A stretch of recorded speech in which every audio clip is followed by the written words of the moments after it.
नमस्कार दोस्तों, स्वागत है आपका हमारे YouTube चैनल महादेव योगी पर। आज की वीडियो में हम बात करेंगे अलसी यानी कि फ्लैक्स सीड के बारे में।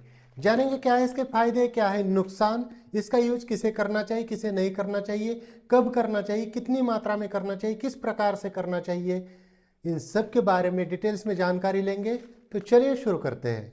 दोस्तों, फ्लैक्स सीड यानी कि आलसी, इसको आजकल सुपर फूड भी कहा जाता है। इसका यूज पिछले कुछ सालों से बहुत ज़्यादा बढ़ गया है। हालांकि पहले इसको खाया नहीं जाता था, इसको कपड़ा बनाने के लिए यूज करते थे, लेकिन कुछ सालों से इसको इतनी ज़्यादा मात्रा में यूज किया गया है, इसका इतना ज़्यादा इसको प्रमोट किया गया है क्योंकि इसके अंदर कई सारे न्यूट्रिशन है जो हमारे स्वास्थ्य के लिए अच्छे होते हैं। खास करके इसके अंदर फाइबर बहुत ज़्यादा होता है और ओमेगा 3 फैटी एसिड जो है वो नेचुरल इसमें काफ़ी ज़्यादा होता है। इसके न्यूट्रिशन का अगर मैं लेवल देखूं तो 100 ग्राम की सर्विंग में देखिए एनर्जी होती है वो 581 कैलोरी, यानी कि बहुत ज़्यादा। प्रोटीन 22 ग्राम, कार्बोहाइड्रेट 27 ग्राम, शुगर कोई नहीं है इसमें, और फाइबर जो है वो 23 ग्राम की मात्रा में मिल जाता है।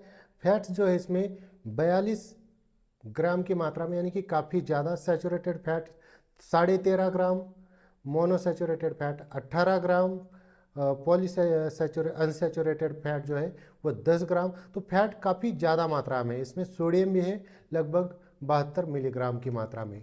तो अगर हम इसके जब लाभ की बात करते हैं तो इसको कहा जाता है कि हमारे हृदय के लिए अच्छा होता है क्योंकि इसमें ओमेगा 3 फैटी एसिड होता है जो हमारे कोलेस्ट्रॉल लेवल को भी कम करने के लिए अच्छा होता है। एचडीएल को ये बढ़ाता है, तो हृदय के स्वास्थ्य के लिए भी अच्छा होता है। लेकिन अगर सोचिएगा जिनको भी हृदय से रिलेटेड प्रॉब्लम है वो इतनी ज़्यादा मात्रा में अगर फैट वाली चीज़ें खाएगा तो उसके लिए वो कैसे लाभदायक होगा। तो नॉर्मल इंसान अगर इसको खाता है तो उसके तो समझ में आता है कि उसके हृदय के स्वास्थ्य के लिए अच्छा रहेगा। लेकिन जिनको पहले से ही ब्लॉकेज बढ़ गई है या कोलेस्ट्रॉल बहुत ज़्यादा मात्रा में बढ़ा हुआ है तो वो अगर इतने फैट वाली चीज़ें खाएंगे तो क्या उनको फ़ायदा हो सकता है।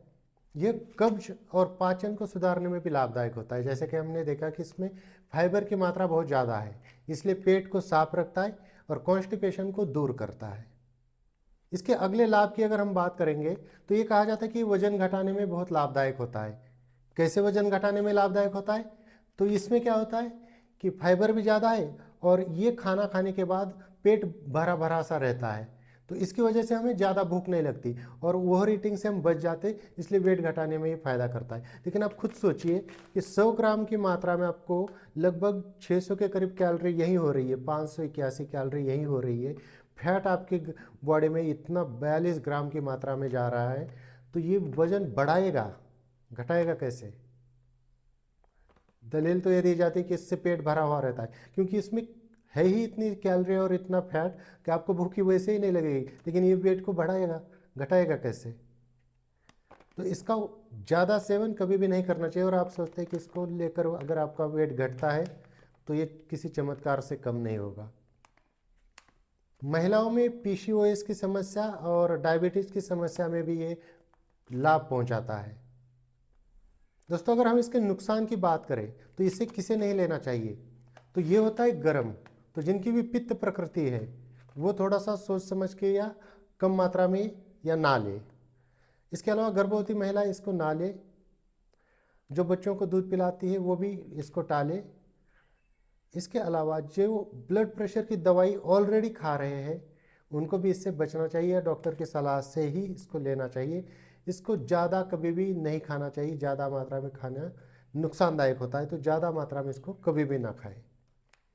इसके अलावा इसको खाने से किसी किसी को एलर्जी की समस्या हो सकती है, जिनको भी होगी उनको तुरंत बंद कर देना चाहिए। या इसको आप थोड़ा सा भी ज़्यादा मात्रा में खाते हैं या जिनका भी डाइजेशन वीक है वो लोग खाते हैं तो तुरंत गैस बनना, ब्लोटिंग की समस्या हो जाती है। तो गैस की या ब्लोटिंग की समस्या होने लगे तब भी आप इसकी मात्रा घटा दीजिए या इसको खाना बंद कर दीजिए। तो अब जानते हैं इसको खाने का सही तरीका।